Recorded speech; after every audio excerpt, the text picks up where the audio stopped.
नमस्कार श्रोताओं, शाम के ठीक 7:20 हुए हैं और ये समय है आपके अपने कार्यक्रम स्पोर्ट्स स्कैन का।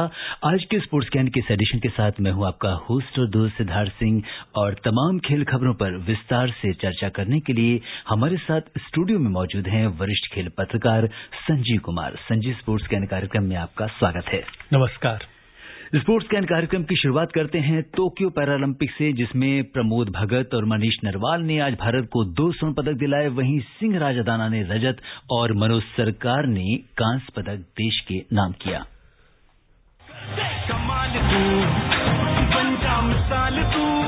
टोक्यो पैरालंपिक खेलों में आज का दिन पदकों की सौगात लेकर आया। भारत ने आज 2 स्वर्ण, 1 रजत और 1 कांस्य पदक जीता। भारत ने आज के दिन की स्वर्णिम शुरुआत करते हुए पहले निशानेबाजी में, फिर बैडमिंटन में स्वर्ण पदक जीतकर इतिहास रचा। निशानेबाजी के मिक्स 50 मीटर पिस्टल स्पर्धा में मनीष नरवाल ने पैरालंपिक रिकॉर्ड के साथ स्वर्ण पदक देश के नाम किया, जबकि इसी स्पर्धा का रजत पदक सिंहराज अदाना ने जीता। अदाना का इन खेलों में ये दूसरा पदक है। बैडमिंटन में प्रमोद भगत ने पुरुष सिंगल्स के फाइनल में ब्रिटेन के डेनियल बेथेल को हराकर पदक देश के नाम किया। बैडमिंटन में ही पुरुष सिंगल्स में मनोज सरकार ने जापान के दाइसुक फुजिहारा को हराकर कांस्य पदक जीता। कल पैरालंपिक के अंतिम दिन सुहास यथिराज और कृष्ण नागर अपनी अपनी स्पर्धा के स्वर्ण और तरुण कांस्य पदक के लिए अपना दमखम दिखाएंगे।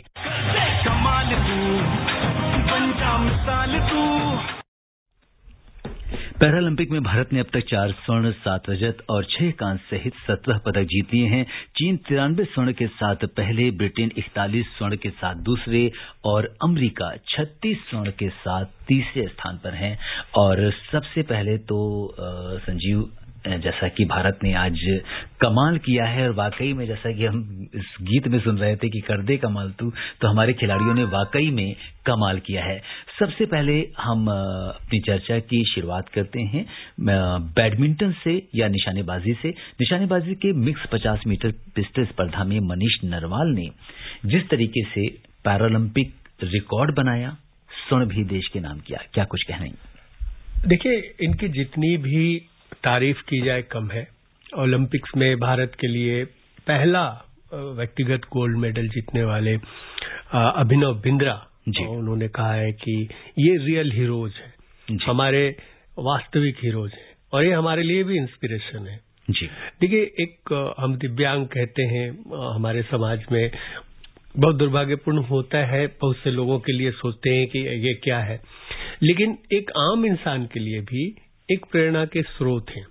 और अब से कुछ वर्ष पहले ऐसा नहीं होता था कि हम इस तरह से इतने मेडल आते थे और इतनी चर्चा होती थी। देवेंद्र झाझरिया ने भी कहा कि मैंने तो सबसे पहले मेडल जीता था जैवलिन थ्रो में जी, लेकिन तब शायद सुर्खियों में वो नहीं आए, उनकी चर्चा भी कम हुई। लेकिन पिछले 5 साल 6 साल में स्पोर्ट्स अथॉरिटी ने, सरकार ने जो सुविधाएं दी, लगभग उसी तरह की सुविधाएं मिली जैसे एक जनरल एथलीट को मिलती हैं, और आप देखिए उसका नतीजा सामने आ रहा है। हम दुनिया भर में ये जो खेल होते हैं, हमने इसमें दबदबा बनाया। और उन खेलों में देखिए, बैडमिंटन में हम अच्छे तो थे ही, लेकिन पैरा बैडमिंटन में भी हम इतने अच्छे हैं, हमने ये साबित कर दिखाया है। इसके अलावा शूटिंग में हम पहले बहुत ज्यादा मेडल नहीं जीतते रहे थे, बट अब ओलंपिक्स में भी और पैरालंपिक्स में भी हमने दिखाया है कि हम कहाँ ठहरते हैं। तो ये सारे खिलाड़ी, हम इनकी चर्चा नहीं करते रहे थे, लेकिन आज पूरा देश इनका गुणगान कर रहा है, इनसे प्रेरणा ले रहा है। और पैरा एथलीट्स ही नहीं, हर एथलीट इनसे प्रेरणा लेकर, इंस्पिरेशन लेकर आगे बढ़ेगा।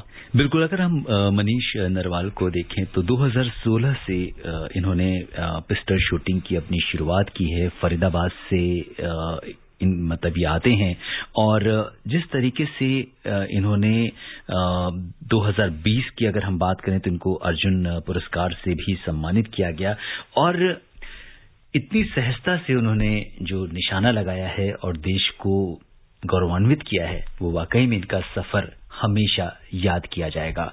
और इसी स्पर्धा में अगर हम सिंहराज अदाना की अगर हम बात करते हैं तो सिंहराज अदाना ने जिस तरह से इसी स्पर्धा में रजत पदक जीता और जो पैरालंपिक में ये उनका दूसरा पदक है, आइए सुनते हैं उन्होंने अपनी जीत के बाद क्या कहा। मैं आज काफ़ी खुश हूँ क्योंकि आप लोगों के प्यार की बदौलत मैंने दोबारा से जीत हासिल करी है और जिसका मेरा हमेशा सपना था राष्ट्रीय झंडा को सबसे ऊंचा देखना, वो आज मेरा सपना पूरा हो गया। मुझे बहुत अच्छा लगा जब राष्ट्रीय गान के साथ हमारा झंडा ऊंचा हुआ।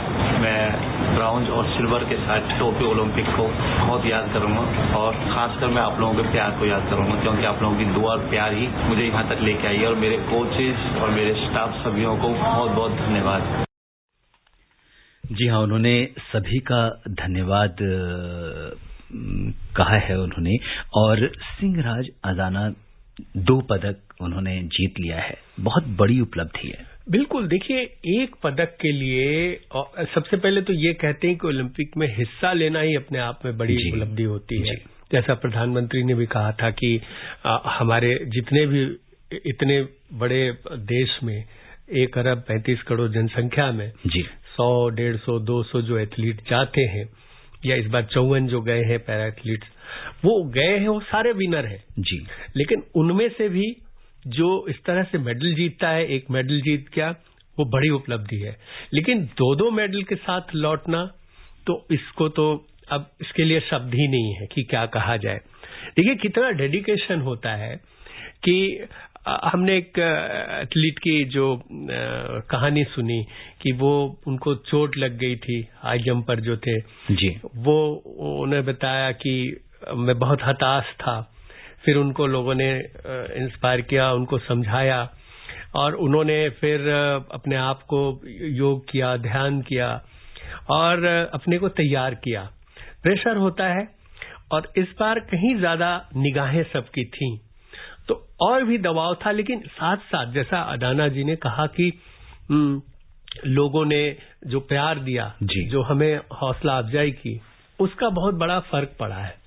देखिए हम पिछली बार भी ज्यादा मेडल नहीं आए थे जी, तो 3 मेडल लेके आए थे। उसके पहले हमारे पास मेडल नहीं थे, उसके बहुत पहले देवेन झाझरिया लेके आए थे मेडल। तो इस तरह से इक्का दुक्का 3 मेडल आते रहे थे, लेकिन इस तरह से इतने सारे मेडल, तो ये बताता है। और अडाना जैसे खिलाड़ी या अवनी लेखरा है, उनकी बात कर सकते हैं कि उन्होंने बैक टू बैक मेडल जीता, इसी में गोल्ड भी जीता। तो ये सारे, मैं कह रहा हूं कि अब ये एक नई लहर चलेगी हमारे देश में। जितने भी पैरा एथलीट हैं उनके अंदर एक उत्साह भरेगा और नए एथलीट्स भी जुड़ेंगे इसमें। जी बिल्कुल। और अब हम बात करेंगे बैडमिंटन की, जिसमें भारत का प्रदर्शन बहुत ही शानदार रहा है।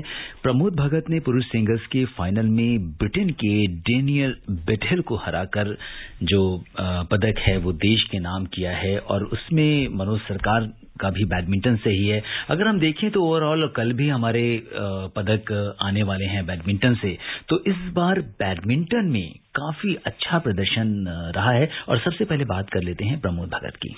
देखिए प्रमोद भगत इतने कॉन्फिडेंट थे, वर्ल्ड नंबर 1 थे अपने कैटेगरी में जी, और वो कह रहे थे कि मैं गोल्ड लेकर आऊंगा।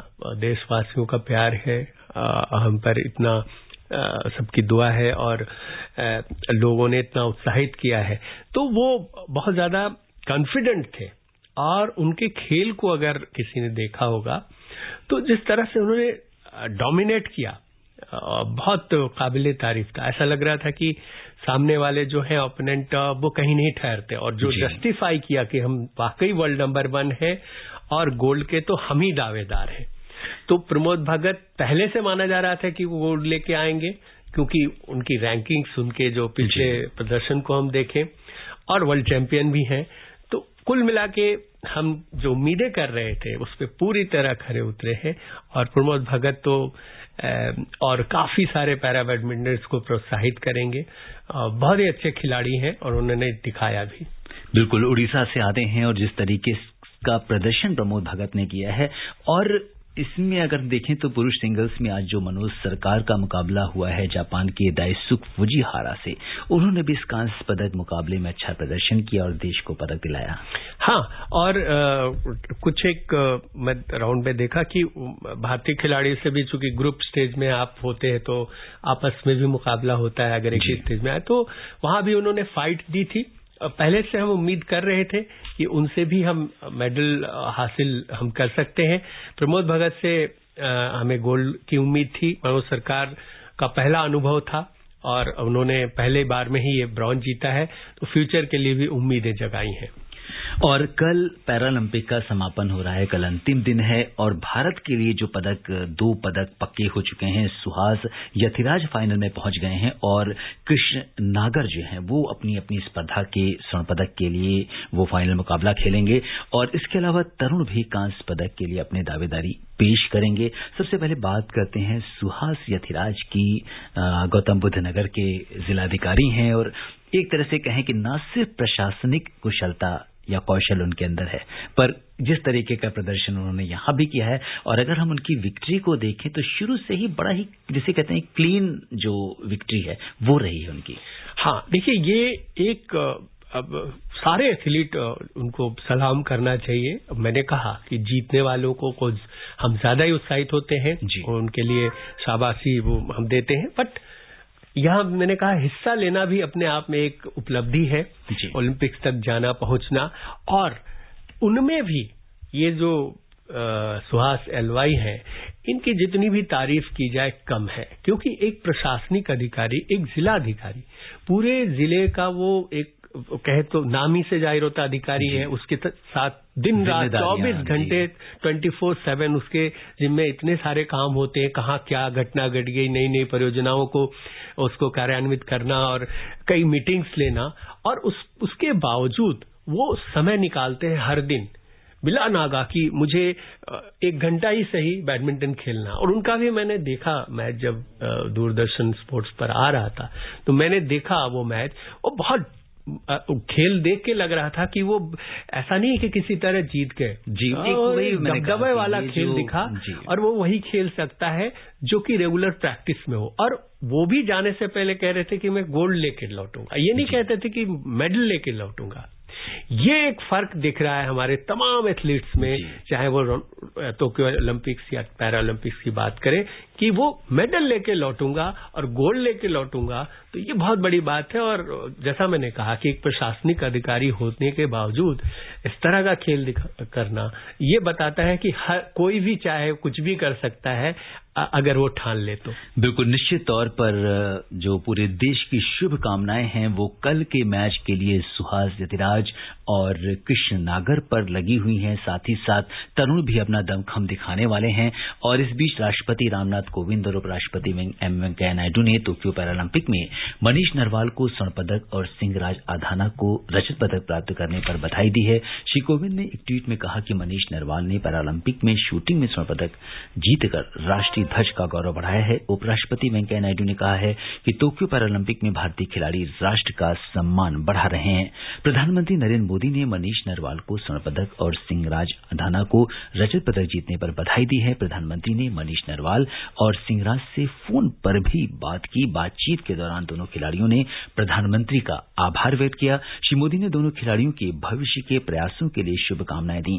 खेल मंत्री अनुराग ठाकुर ने पैरालंपिक में निशानेबाजी में स्वर्ण पदक जीतने पर मनीष नरवाल और सिंहराज को रजत पदक जीतने पर बधाई दी है। अपने ट्वीट में श्री ठाकुर ने कहा कि टोक्यो ओलंपिक में भारत पर पदकों की वर्षा हो रही है। उन्होंने कहा कि मनीष नरवाल के शानदार प्रदर्शन से भारत ने स्वर्ण पदक जीता और सिंहराज के रजत जीतने से इतिहास रचा। श्री ठाकुर ने सिंहराज को इस पैरालंपिक में दूसरा पदक जीतने पर भी बधाई दी।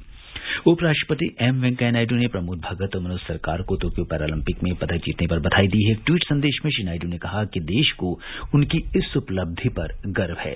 प्रधानमंत्री नरेंद्र मोदी ने टोक्यो पैरालंपिक में स्वर्ण पदक जीतने पर प्रमोद भगत को बधाई दी है। श्री मोदी ने एक ट्वीट संदेश में कहा कि प्रमोद भगत ने पूरे देश का दिल जीत लिया है। प्रधानमंत्री ने कहा कि वो एक चैंपियन है जिनकी सफलता लाखों लोगों को प्रेरित करेगी। श्री मोदी ने कहा कि उन्होंने दृढ़ संकल्प दिखाया है। श्री मोदी ने उनके भविष्य के के प्रयासों के लिए शुभकामनाएं दी। प्रधानमंत्री ने मनोज सरकार को भी कांस्य पदक जीतने पर बधाई दी है।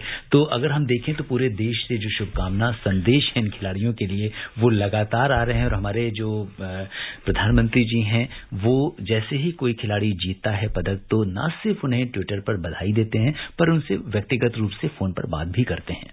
ये एक बहुत बड़ा परिवर्तन है। और आप देखिए, जब हॉकी की टीम सेमीफाइनल में हार गई थी तो कप्तान मनप्रीत ने क्या कहा था? उन्होंने कहा था कि प्रधानमंत्री का फोन आना वो हमारे लिए मतलब इतना ज्यादा एक ऊर्जा भरने वाला था कि अगले दिन हमने कहा कि जो गलतियां हुई हैं उसको सुधारना और जो हो चुका उसको भूल जाना है। अब हमें कम से कम ब्रॉन्ज तो जीतना ही जीतना है। और वो कहने से कहीं भी नहीं चूके कि हर जगह उन्होंने इस बात का जिक्र किया कि प्रधानमंत्री का जो फोन आया वो बहुत एक तरह से कहे तो उनके पूरे सोच को बदलने वाला रहा। और उसका रिजल्ट अगर हम देखें तो पैरालंपिक पे भी दिख रहा है। बिल्कुल, इतना उत्साहवर्धन है खिलाड़ियों को, और वो जब देश का मुखिया को फोन पर बधाई देता है और हौसला अफजाई करता है तो निश्चित तौर पर खिलाड़ी जो है वो मानसिक रूप से वो पूरी तरह से तैयार होता है। एक खिलाड़ी को और क्या चाहिए? यही चाहिए कि भाई कोई आपके लिए तालियां बजाने वाला, कोई आपको सपोर्ट करने वाला हो। वरना खिलाड़ी वहां जाके खेल रहा है, कोई उसको रिकॉग्निशन ना मिले, कोई प्रोत्साहन ना मिले तो वो फिर बात नहीं बनती है। और जब प्रधानमंत्री ही दे रहे हो तो फिर तो कुछ कहना ही नहीं है। खिलाड़ियों के अंदर कितनी ऊर्जा भर जाती है। अब बात करते हैं क्रिकेट की। भारत और इंग्लैंड के बीच 5 क्रिकेट टेस्ट मैचों की श्रृंखला का चौथा मैच ओवल में खेला जा रहा है। तीसरे दिन ताजा समाचार मिलने तक भारत ने अपनी दूसरी पारी में 1 विकेट के नुकसान पर 163 रन बना लिए थे। इससे पहले भारत ने पहली पारी में 191 रन बनाए थे, वहीं इंग्लैंड ने 290 रन की पारी खेली थी। श्रृंखला में दोनों टीमें एक की बराबरी पर हैं। इस समय रोहित शर्मा 80 रन और चेतेश्वर पुजारा 42 रन बनाकर क्रीज पर हैं। इससे पहले केएल राहुल 46 रन बनाकर आउट हुए थे। और अगर हम देखें तो ये मैच आपको किस तरीके का दिख रहा है? देखिए, भारत का अपर हैंड है, 71 रन की लीड है और 1 विकेट ही गिरा है और 9 विकेट अभी हाथ में है जी। और 2 दिन और आज के भी करीब 40 ओवर बाकी हैं। तो भारत को जितना चाहे ज्यादा आज भी और कल भी कम से कम 2 सेशन तक बैटिंग करें और बाकी के 3-4 सेशन छोड़ दें। अगर 300 प्लस रन की लीड भारतीय टीम देती है, उनको टारगेट देती है, तो 4th इनिंग्स में चाहे बैटिंग के लिए आसान हो गई हो पिच, बिल्कुल 4th इनिंग में दबाव तो होता ही है और उसका भरपूर फायदा भारत को उठाना चाहिए। अभी फिलहाल यही सोचना है कि जितना ज्यादा बैटिंग हो सके आज के दिन भी पूरा करें और कल भी करें। और रोहित शर्मा हो अभी सेंचुरी की ओर बढ़ रहे हैं, सेंचुरी बनाए और जितनी देर हो सके क्रीज पर टिके रहें। ये नहीं सोचना है कि अब हम 70 प्लस लीड पे आ गए हैं, क्योंकि चीजें वहां बदलने में देर नहीं लगती इंग्लैंड में। हाँ, एक चीज जरूर मैं देख रहा हूं कि पिच जो पिछले जो मैचेस में हमने देखे, पिच में बहुत कुछ नहीं है अभी बॉलर्स के लिए, बहुत कुछ नहीं है। लेकिन एक जहां तक अगर हम देखें अभी तक का जो खेल हुआ है उसके हिसाब से भारत एक बड़े स्कोर की तरफ जाता हुआ दिखाई दे रहा है। बिल्कुल, अब भारत ने इतना बड़ा स्कोर इस टूर पे देखिए, 1 विकेट पे 170 प्लस रन बन चुका है। तो अब हम उम्मीद यही करें कि 350-400 रन जितना ज्यादा हो सके भारत बनाए, क्योंकि 100 रन 99 रन की डेफिसिट भी थी तो वो माइनस भी होगा। तो ये सोचना है कि हमें 400-450 तक पहुंचना है और एक अच्छा खासा टारगेट देना और कुछ ओवर्स भी देने हैं बॉलर्स को, तभी वो विकेट निकाल पाएंगे, क्योंकि यहाँ पर पिच में अभी कुछ नहीं दिख रहा है बॉलर्स के लिए। जी हाँ, तो उम्मीद करते हैं कि जो अभी जो खेल जारी है जिस तरीके से और भारत ने अपनी स्थिति कहीं न कहीं थोड़ी मजबूत कर ली है और एक बड़े स्कोर की तरफ बढ़ रहे हैं, तो उम्मीद है कि कुछ इसका अच्छा परिणाम होगा। श्रोताओं, अब समय अनुमति नहीं दे रहा है कि हम कुछ और खेल खबरों पर चर्चा करें। संजीव, तमाम खेल खबरों पर विशेषज्ञ राय साझा करने के लिए आपका बहुत बहुत धन्यवाद। नमस्कार। श्रोताओं, स्पोर्ट्स कैन में आज के लिए बस इतना ही। अगर आप इस कार्यक्रम को दोबारा सुनना चाहते हैं तो लॉग ऑन कर सकते हैं हमारी वेबसाइट newsonair.nic.in पर। कल शाम 7:20 पर दोबारा मुलाकात के वादे के साथ इजाजत दीजिए अपने होस्ट और दोस्त सिद्धार्थ सिंह को। तब तक के लिए नमस्कार, शुभ रात्रि।